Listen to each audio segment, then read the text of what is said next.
የሰው ልጅ በህይወት ለመኖር የግድ መብላትና መጠጣት አለበት። ለመብላትና በህይወት ለመኖር እንዲሁም ወልዶ ለመሳምና ልጆቹን ለማሳደግ ደግሞ መስራት ግዴታው ሆኖ ይገኛል። ማንም ሰው ስራ መፍታት ካልፈለገ በስተቀር የሚጠየቁትን ዕውቀትና የሙያ ደረጃዎች ቢለያይም ለመተዳደሪያ የሚሆን ስራ አነሰን በዛም አይጠፋም። ስራና ሰራተኛ ሊገናኙ የሚችሉት በራሱ በግለሰቡ መውጣትና መውረድ፣ ለመስራት ባለው አቅም፣ የትምህርት ደረጃ፣ በስራ ልምዱ እንዲሁም በእጅ ሙያው ላይ የሚመረኮዙ ሲሆን ሌላኛው ደግሞ በመንግስት የሚመቻቹ የስራ ዕድሎች እንዲሁም በመንግስት ቢሮዎች ውስጥ ሊሆን ይችላል። ለዚህም የባለ ጉዳዩ ግለሰብ የስራ ተነሳሽነት፣ ቁርጠኝነትና ሰርቶ የመኖር ፍላጎት በቅድሚያ የሚያስፈልግ ሲሆን እያንዳንዱ ዜጋ መስራት በሚችልበት ሁኔታ ላይ ያለ አለመስራት ወይም ሳይሰሩ መብላት አስጸያፊና አስነዋሪ ተግባር መሆኑን ማወቅ አለበት። ሳይሰሩ መብላት ለጥገኝነት የሚዳርግ አስነዋሪ ተግባር መሆኑ ተደጋግሞ የሚነገር ሲሆን ጥገኝነትን የለመደ ሰው ለጥቅም ሲል ለሀገር ሰላምና ለህዝብ ደህንነት አደገኛ የሆኑ ተግባራትን ከመፈጸም ወደ ኋላ እንደማይል ይታወቃል። ለስራ ካለን ኋላ ቀር አመለካከት ስራ መናቅና አጉል ማማረጥ ተጠቃሽ ሲሆኑ ይህ አመለካከት ካልተለወጠ ልመናና ጥገኝነት እየተስፋፋ ሀገራችንን ወደ ባሰ ውድቀትና ድህነት ውስጥ ሊጥላት ይችላል። እናም በጠንካራ የስራ ባህል ራስን ችሎ ያለ ፍርሃትና ያለ መሸማቀቅ አንገትን አቅንቶ ለመራመድ የሚያስችለው መንገድን ለመያዝ የዜጎች ጥንካሬና የስራ ቁርጠኝነት ካሁን ጀምሮ በየደረጃው መዳበር አለበት። በዚህ ሰርቶ የመውጣትና የመግባት የመብላትና የመጠጣት እንዲሁም ልጆችን ወልዶ የማስተማር ብሎም የማሳደግ የህይወት ክፍል ውስጥ ግን በባህላዊ መንገድ የተዘጋጁ አረቄዎችን የሚሸጡ ሰዎችን የተመለከተ መረጃ መውጣቱ ይታወሳል። ይህ መረጃም በአዲስ አበባ ከተማ ውስጥ የሚገኙ የቢንጎ ማጫወቻና የአረቄ መሸጫ ቤቶችን በተመለከተ አስቸኳይና ቆራጥ ውሳኔ ማሳለፉን የሚመለከት ነው። ሰላም ጤና ይስጥልን የገበያ ሚዲያ ተከታታዮቻችን፣ በዛሬው የልዩ ጥንቅር ፕሮግራማችን ከላይ እንደጠቀስነው የአረቄ ቤቶችን ሙሉ በሙሉ የመዘጋት ውሳኔ ተከትሎ የወጡ መረጃዎችን ብሎም የግለሰቦችን የመስራት መብትን አይጋፋም ወይ ስንል የህግ ባለሙያዎችን በመጠየቅ ምልከታቸውን ወደ እናንተ ልናደርስ መጥተናል። ስለ ርዕሰ ጉዳያችን ያላችሁን ሐሳብና አስተያየት በኮሜንት መስጫ ሳጥን እያስቀመጣችሁልን እስከ ፕሮግራማችን ፍጻሜ ድረስ አብራችሁ እንድትቆዩ ከወዲሁ እንጋብዛለን። ወደ ጥንቅሩ እንለፍ።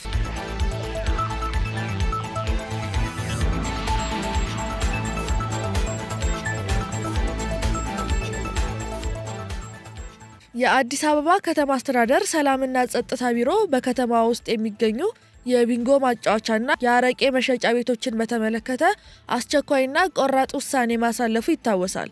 በዚህም መረጃው ከወጣበት ቀን ጀምሮ በአዲስ አበባ ከተማ ውስጥ አንድም የቢንጎ ማጫወቻም ሆነ የአረቄ መሸጫ ቤት መኖር የለበትም ሲሉ የቢሮው ኃላፊ ወይዘሮ ሊዲያ ግርማ ተናግረዋል። ኃላፊዋ እነዚህ ቤቶች ወይም የቢንጎ ማጫወቻና በየመንደሩ ያሉ አረቄ ቤቶች የከተማዋ ወንጀል መፈልፈያ ቦታዎች ናቸው ያሉ ሲሆን መመሪያውም ቤቶቹ የወንጀል ምክንያት በመሆናቸው ምክንያት ከከተማው እንዲጠፉ ታስቦ የተዘጋጀ መሆኑን አብራርተዋል። ከዚህ በፊትም ተመሳሳይ መመሪያ ተሰጥቶ እንደነበር ቢታወቅም ቤቶቹ አሁንም በስራ ላይ መሆናቸው ታውቋል ያሉም ሲሆን አስተዳደሩ አሁን በአጭር ጊዜ ውስጥ አዲስ አበባን ከነዚህ ቤቶች ነፃ ያደርጋታል ሲሉ ተደምጠዋል። ወይዘሮ ሊዲያ ግርማ ትዕዛዙ ተፈጻሚ የማያደርጉ ኃላፊዎች ላይም ማስጠንቀቂያ የሰጡ ሲሆን ይህንን ማስፈጸም ያልቻሉ ኃላፊዎችም በቦታቸው አይቀጥሉም ማለታቸውን ሸገር ኤፍኤም ዘግቧል። ይህ የተባለው የአዲስ አበባ ከተማ ሰላምና ጸጥታ ቢሮ የ2018 ዓ.ም የአንደኛ ዓመት ሩብ ዓመት የሥራ አፈጻጸምን አስመልክቶ ከአዲስ አበባ ደንብ ማስከበር ባለስልጣን ጋር ውይይት ባደረገበት ወቅት ነው። ከዚህ በፊት መመሪያ ወርዶ የነበረ ቢሆንም አሁንም ድረስ አረቄ ቤቶች መኖራቸው ስለተረጋገጠ ከአዲስ አበባ ከተማ እንዲጠፉ የተባለ ሲሆን ይህንን አሰራር እታች ድረስ ያለምንም መዋዠቅ ያለምንም ኢፍትሃዊነት ላንዱ የሚከፈትበት ላንዱ የሚዘጋበት አሰራር ሳይኖር ማስተግበር ያስፈልጋል ሲሉ መናገራቸው ይታወሳል። በባህላዊ የአረቄ ንግድ የተሰማሩ ግለሰቦች ለመንግስት ግብር እንደሚከፍሉ በመጥቀስ ቢሮ ድረስ ቅሬታ እንደሚያቀርቡ የገለጹ ሲሆን እርምጃ ከመወሰዱ በፊት ያላስተካከሉትን እንዲያስተካክሉ አስጠንቅቀው ሁሉንም በእኩል አይን እንዲያዩ አሳስበዋል። ይህ መረጃ ከወጣ በኋላም በርካቶች በተለያዩ የማህበራዊ ሚዲያ አማራጮች ሐሳብና አስተያየቶቻቸውን ሲሰጡ የተስተዋለ ሲሆን ገሚሱ እርምጃውን ሲያበረታታ ገሚሱ ደግሞ ሰዎች በምን ስራ ሊሰማሩ ነው በማለት ሲጠይቅ ተስተውሏል። ከሚዲያችን ጋር ቆይታ ያደረጉት የህግ ባለሙያና አቃቢ ህግ የሆኑት አቶ ፍጹም አብርሃ በኢፌድሪ ህገ መንግስት የተቀመጠውን አንቀጽ በመጠቆም አረቄ የተባለው መጠጥ ጉዳታቸው በጥናት እንደተለዩ ጾች ባልተቀመጠበት ሁኔታ መከልከሉ ልክ አይደለም ባይ ናቸው። አያይዘውም ከሰላም አንጻር እንዲሁም ከንግድ ፍቃድ አለማውጣት ጋር ተያይዞ ከሆነ ክልከላው የተሰጠው በዚህ ድርጊት ውስጥ ያሉት መለየት እንዳለባቸው አብራርተዋል። እንደሚታወቀው የአዲስ አበባ ከተማ አስተዳደር በቅርቡ በከተማ ውስጥ የሚገኙ የአረቄ መሸጫ ቤቶች እንዲዘጉ በግብረ ኃይል መወሰኑ ይታወሳል። ግብረ ኃይሉም የተቋቋመው ከከተማው ሰላምና ጸጥታ ከንግድ ከገቢዎች ከፖሊስ እንዲሁም ከደንብ ማስከበር ቢሮዎች እንደሆነ ይታወቃል። የዚህ ኮሚቴ ውሳኔ ብዙ ሰዎችን እያነጋገረ ነው። ከፊሉ ውሳኔው የሚደነቅና መበረታታት ያለበት ነው። መሰል ቤቶች ለከተማው ውበት ብቻ ሳይሆን ለሰላሙ ስጋት ሊሆኑ የሚችሉ እንቅስቃሴዎች የሚደረጉባቸው ነው በማለት ውሳኔውን ደግፈው እንትሚሉ አሉ። ከፊሉ ማህበረሰብ ደግሞ መሰል ቤቶች መዘጋታቸው ከዜጎች ሰርቶ ከመለወጥ የራስን ገቢ ከማግኘት መብት ጋር ያይዘው አግባብነት የላቸውም ይላሉ። እንግዲህ የዚህ የከተማው አስተዳደር ወይም የግብረ ኃይል ውሳኔ በህገ መንግስት ከተቀመጠው የዜጎች የመስራት መብት አንፃር ህጋዊ አንድምታው ምን ይመስላል የሚለውን ስንመለከት የሀገሪቱ የህጎች ሁሉ የበላይ ህግ እንደሆነ የሚነገርለትና የማንኛውም ልማዳዊ አሰራርን መንግስታዊ አሰራር ከዚህ ህግ ጋራም ከተቃረነ ውጤት እንደማይኖረው ተፈጻሚነት እንደማይኖረው የሚነገርለት የኢፌዴሪ ህገ መንግስት አንቀጽ 41 ላይ ማንኛውም ኢትዮጵያዊ በሀገሪቱ ውስጥ በማንኛውም ኢኮኖሚ እንቅስቃሴ መሰማራትና ለመተዳደር የመረጠውን ስራ የመስራት መብት እንዳለው እንዲሁም ሁሉም ኢትዮጵያዊ መተዳደሪያውን ስራውንና ሙያውን የመምረጥ መብት እንዳለው ይደነግጋል። ታዲያ ህገ መንግስታችን በዚሁ አንቀጽ ላይ እንደዚህ ብሎ ባስቀመጠበት ሁኔታ በከተማዋ በአረቄ ሽያጭ በአረቄ የጅምላና የችርቻሮ ስራ ተሰማርተው ይህንንም ስራ መተዳደሪያ አድርገው መርጠው የሚኖሩ ዜጎች ጥቂት የማይባሉ ናቸው። ታዲያ ከተማ አስተዳደሩ የወሰነው ውሳኔ ይህንን ህገ መንግስታዊ መብት አይቃረንም ወይ የሚሉ ህጋዊ ጥያቄዎች ይነሳሉ። እንግዲህ አረቄ የሚባለው ባህላዊ አልኮል መጠጥ እንደ ካናቢስ ወይም እንደ መሰል ህገወጥ ድራጎች ወይም ሰብስታንስ ተብሎ በህግ ሌብል ባልተደረገበት ሁኔታ ህገወጥ ባልሆነበት ሁኔታ ይህንን መጠጥ መሸጥ አይቻልም ብሎ ሁሉም ቤቶችን በጅምላ እንዲዘጉ ማድረግ ከላይ በህገ መንግስቱ ካየነው ከተቀመጠው የዜጎች የመስራት መብት ጋር የሚጣረስ ሆኖ ነው የምናገኘው። በዚሁ ህገ መንግስት አንቀጽ 9 ንዑስ አንቀጽ 1 ላይ ደግሞ የማንኛውም የመንግስት አካል ወይም ባለስልጣን ውሳኔ ከዚህ ከህገ መንግስት ጋራ ህገ መንግስቱ ውስጥ ከተቀመጡ ድንጋጌዎች ጋራ ህገ መንግስቱ ከተቀመጡ አንቀጾች ጋራ የሚቃረን ውሳኔ የሚወስን ማንኛውም ባለስልጣን ወይም ማንኛውም የመንግስት አካል የሚወስነው ውሳኔ ከዚህ ህገ መንግስቱ ጋራ ከተቀመጡ ድንጋጌዎች ወይም ከህገ መንግስቱ ጋራ የሚቃረን ከሆነ ተፈጻሚነት አይኖረውም በማለት ያስቀምጣል።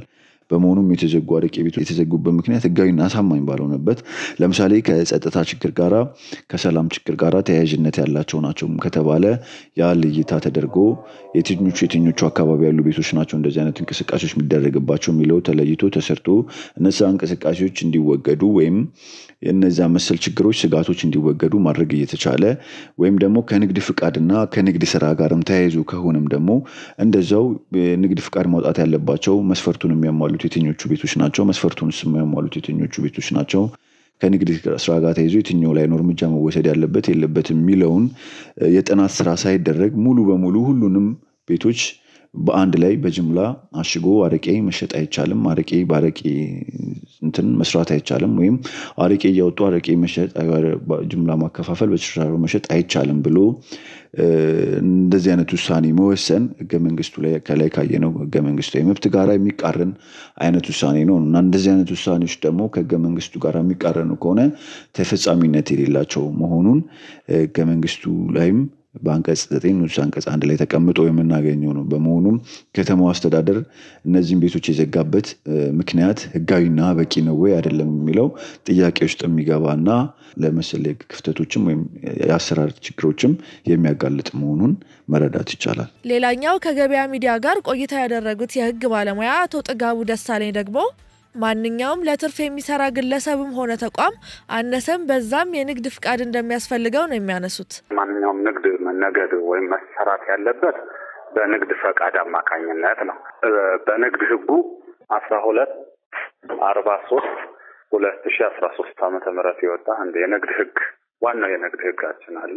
በዛ የንግድ ህጋችን ማንኛውም እንቅስቃሴ የንግድ እንቅስቃሴ ለትርፍ የሚሰራ ስራ ማምረትም ይሁን መሸጥም ይሁን ማከፋፈልም ይሁን ጅምላ ንግድም ይሁን የችርቻሮ ንግድ በማንኛውም ሁኔታ ኢትዮጵያ ውስጥ የንግድ ፈቃድ እና የንግድ ምዝገባ ያስፈልገዋል ይላል። ስለዚህ አረቂ ቤቶች፣ ጠላ ቤቶች፣ እነዚህ ባህላዊ መጠጦች ቢሆን ንግድ ፈቃድ ያስፈልጋቸዋል ነው። ንግድ ፈቃድ ከሌለ ምናልባት ደንብ መተላለፍ ወይም ደግሞ ያልተፈቀደን ስራ በመስራት ተብሎ የከተማ አስተዳደሩ ያው የወጡ ህጎችን የማስፈጸምና ደንቦችንም የማክበር የማስከበር ተቋማዊ ኃላፊነት ስላለበት ሊከለከሉ ይችላሉ። ስለዚህ አትሽጡ ሲባል ሊሆን የሚችለው ነገር ምንድነው? ለምን በምን ምክንያት ሰርቶ የመኖር ህገ መንግስታዊ መብት አለኝ። ስለዚህ ለምን ሲባል ከልካዩ አካል ንግድ ፈቃድ ስለሌላችሁ ነው ሊል ይችላል። ከዚህ ውጭ ግን ንግድ ፈቃድ ወይም ንግድ ምዝገባ ከሁለቱ አንዱ ወይ ንግድ ፈቃድ ወይ ንግድ ምዝገባ ማድረግ ይገባቸዋል። ያንን ካደረጉ ግን የሥራ ባህሪው የሚጠይቀውን ነገር ኃላፊነት ወስደው ወይም ጥንቃቄ እያደረጉ በህጉ አግባብ የመስራት መብት አላቸው። ነገር ግን በተለምዶ ያው ንግድ ፈቃድ ሳይወጣ ወይም ንግድ ምዝገባ ሳይወጣ የሚሰራ ስራ ህገ ወጥ ነው ተብሎ ወይም ደንብ መተላለፍ ነው ወይም ደግሞ ፈቃድ የሚያስፈልገው ነገር ሆኖ ነገር ግን ፈቃድ ከሚመለከተው አካል ሳይሰጥበት በዘፈቀደ በተለምዶ እየሰራች ነው ከተባለ ወደ ህጋዊነት ማምጣት ያስፈልጋል። አትሽጡ አትዝጉ ሳይሆን በተቆጣጣሪው አካልም ቢሆን ወይ ወደ መደበኛ የህግ ስርዓት እንዲመጡ ማድረግ ነው። በሌላ በኩል ከጸጥታ አንጻር ከታየ ደግሞ ወደ ህጋዊነት ማምጣትና ሁከት እንዳይፈጠር ማድረግ እንደሚቻል መክረዋል። የወንጀል ምክንያት ሆናችኋል ወይም የወንጀል ምንጭ ይሆናል አረቂ ቤት መጠጥ ሽያጭ የወንጀል ድርጊቶች ምንጭ መነሻ ምክንያት ወይም ይሆናል ወይም ሆናችኋል የሚለው ተቀባይነት የለውም። ምክንያቱም አንደኛ ወደ ህጋዊነት ማምጣት ነው። ሁለተኛ ደግሞ በውል እንዲፈርሙ ማድረግ ይቻላል። ለምሳሌ ምንም አይነት ረብሻ ሁከት እንዳይፈጠር ያንንም ደግሞ ከአካባቢው የጸጥታ አካላት ጋር ከደንብ ማስከበር ከፖሊስ ከወረዳ አስተዳደር ጋር ተቀናጅተው የመረጃ አጋርም የጸጥታ አጋርም ሆነው እንዲሰሩ የአጋርነት ስምምነትን ማስፈረም ይቻላል። ወይም ውል አዘጋጅቶ በገቡት ውል ግዴታ መሰረት አገልግሎት እንዲሰጡ ማድረግ ይቻላል። ምክንያቱም ወንጀልን የመከላከል ስራ ያው የፖሊስ ብቻ ወይም የጸጥታ አካሉ ብቻ አይደለም፣ የማህበረሰቡም ኃላፊነት ነው። ዜጎች በማንኛውም ሁኔታ ለመንግስት የመተባበር ግዴታ የሚባል ኃላፊነት ተጥሎብናል። ስለዚህ የመንግስት ዓይንና ጆሮ ህዝብ ነው። ህዝብ ደግሞ መረጃ ሰጪ ነው፣ ተባባሪ ነው፣ ግዴታውን የሚወጣ ነው፣ ከመንግስት ጎን የሚሰለፍ ነው። ስለዚህ እንዲያውም ውል አስፈርሞ ወይም ስምምነት ተፈርሞ በተቻለ መጠን የነዚህ አረቂ ማሸጫ ቤቶች የሁከት ምንጭ እንዳይሆኑ፣ የጸጥታ ስጋት እንዳይሆኑ፣ የህብረተሰቡን የዕለት እንቅስቃሴ የሚያውኩ ወይም አጠቃላይ ጠንቅ እንዳይሆኑ አንደኛ ስልጠና መስጠትም ይቻላል። አረቂ መጠጥ ሻጮችን ስልጠና መስጠት ይቻላል። ቀደም እንዳልኩሽ ውል ወይም ስምምነትም ማስፈረም ይቻላል። ሶስተኛ እንደውም ለጸጥታ አካልም ለወረዳ አስተዳደርም አጋር እንዲሆኑ በትብብር እንዲሰሩ ማድረግ ሁሉ ይቻላል። ምን ልልሽ ነው? በጥቅሉ አንደኛ ኃላፊነት ውስጥ ማስገባት ተገቢ ነው። ሁለተኛ ደግሞ የአቅም ግንባታ ስልጠናም ቢሰጣቸው ስራቸውን አክብረው ቤታቸው የጸጥታ የሁከት ምንጭ እንዳይሆን ሁከት የሚፈጥሩ ሰዎች ካሉ ደግሞ ለደንብ አስከባሪዎችና ለፖሊስ እንዲሰጡ መረጃ እንዲሰጡ በማድረግ መከላከል ይቻላል እንጂ እንዳይሰሩ መከልከል ወይም ስራቸውን እንዲያቆሙ ከመደበኛ ቢዝነስ ስርዓት ውጭ እንዲሆኑ ማለት በራሳቸውና በቤተሰቦቻቸው ላይ የመኖር ህልውና ስጋት እንዲገጥማቸው ማድረግ ነው የሚሆነውና በማንኛውም ሁኔታ የአንድ ሰው መስራት ራሱን ቤተሰቡን ሀገሩን እንዲጠቅም ማድረግ ይቻላል። ሌላው ቢቀር የጸጥታ አጋር እንዲሆኑ ማድረጉ እንደተጠበቀ ሆኖ መረጃ እንዲሰጡ ማድረጉ እንደተጠበቀ ሆኖ የሁከት ምንጭ ወይም የአነስተኛ ወንጀሎች መፈልፈያ እንዳይሆን ማድረጉ በትብብር መስራት እንደተጠበቀ ሆኖ እነዚህን ሰዎች እኮ ወደ ህጋዊነት ራሱ ማምጣቱ ለመንግስት ሌላው ጥቅም አለ። አንደኛ ግብር ከፋይ እንዲሆኑ ማድረግ ያስፈልጋል። ገቢ እስካገኙ ድረስ ለሀገራቸው ልማት ለህብረተሰቡ ጥቅም ሲባል ግብር ከፋይ እንዲሆኑ ማድረግም እኮ ያስፈልጋል። ስለዚህ ህጋዊነትን ማስቀደም፣ በአጋርነት እንዲሰሩ ማቅረብ፣ ውል ማስፈረም፣ በገቡት ውል መሰረት ተገዢ እንዲሆኑ ማድረግ፣ ውል ቢፈርሙ የአረቄ ቤት የሁከት ምንጭ ወይም ምክንያት ቢሆን ወንጀሎች በተለያየ መጠን እየተፈጠረ ፖሊስ የሚጠራ ቢሆን ይሄን አሁን በገባው ውል መሰረት የህብረተሰቡ የጸጥታ ጠንቅ ሆኗል ብሎ ስራውንም እንዲያቆም እሱም ደግሞ በደንብ መተላለፍ በአነስተኛ እስራት ወይም በገንዘብ መቀጮ እንዲቀጣ ማድረግ ይቻላል። ስለዚህ ቀድሞ መሰራት ያለባቸው ስራዎች አሉ ልልሽ ነው። ይህ በባህላዊ መንገድ የተመረቱትን አረቄ ቤቶችን የማስቆም ስራ በመዲናዋ ብቻ አልቀረም። በደቡብ ኢትዮጵያ ክልል ጌዲዮ ዞን የይርጋ ጨፌ ከተማ አስተዳደር የዜጎችን ደህንነት የማስጠበቅ ግዴታውን ለመወጣት የአረቄ ነጋዴዎች በእጃቸው ያለውን ምርት ጨርሰው ቢበዛ በአንድ ሳምንት ጊዜ ውስጥ የአረቄ ንግድ እንዲያቆሙ ክልከላ መደረጉን የከተማ አስተዳደሩ ከንቲባ አቶ ታደለ ጥላሁን መናገራቸው ይታወሳል። በዚህም አረቄ አምራች ዜጋን እያመከነ የማህበረሰቡን ባህል እሴት እያጎደፈ በመሆኑ ለወንጀል መበራከት አስተዋጽኦ ከማድረግ በዘለለ ውድ የሰው ህይወት እየተቀጠፈ በርካታ ማህበራዊ ችግር እየተፈጠረ በመሆኑ ክልከላው መጣሉ ተገልጿል። እንደ ይርጋ ጨፌ ከተማ በርካታ አረቄ ነጋዴዎች ያሉ ቢሆንም በቀጣይ ነጋዴዎቹ የገቢ ምንጫቸው እንዳይቋረጥ ከከተማዋ እድገት ጋር በተገናኘ በርካታ የሥራ አማራጮች ስላሉ ይህንን በተገቢ በመጠቀም የተሻለ ህይወት እንዲመሩ አቅጣጫ ተቀምጧል ሲሉ ከንቲባ አቶ ታደለ ጨምረው መናገራቸው መዘገብ አይዘነጋም። በተጨማሪም በጉራጌ ዞን የቻሃ ወረዳ ፖሊስ ጽፈት ቤት፣ ንግድና ገበያ ልማት ጽፈት ቤት፣ የሚሊሻ ጽፈት ቤት እንዲሁም ጸጥታ ጽፈት ቤት በጋራ በመተባበር በመኪና ተጭኖ ሲጓጓዝ የነበረ 540 ሊትር ከፍተኛ የአልኮል ይዘት ያለው አረቄ ተወርሶ የማስወገድ ስራ እንደተሰራ መገለጹ ይታወሳል። አረቄ የብዙ ሰዎችን ህይወት እየቀጠፈ ጊዜያቸውን፣ ጉልበታቸውን፣ ኢኮኖሚያቸውን እያዳከመና የነገ የመኖር ተስፋን እያልጨለመ ያለ መጠጥ መሆኑን በመመልከት መንግስት የከለከለውን መጠጥ እየሸጡ በተገኙት ላይ ህጋዊ እርምጃ እንደሚወሰድ ተገልጿል። ከዚህ ጋር ተያይዞ በደቡብ ኢትዮጵያ ክልል ጌዲዮ ዞን የጨለልቅቱ ከተማ አስተዳደር ንግድና ገበያ ልማት ጽፈት ቤትና የቦንጋ ከተማ አስተዳደር ጤና ጽፈት ቤት እርምጃ ከወሰዱት ውስጥ ተጠቃሽ ናቸው።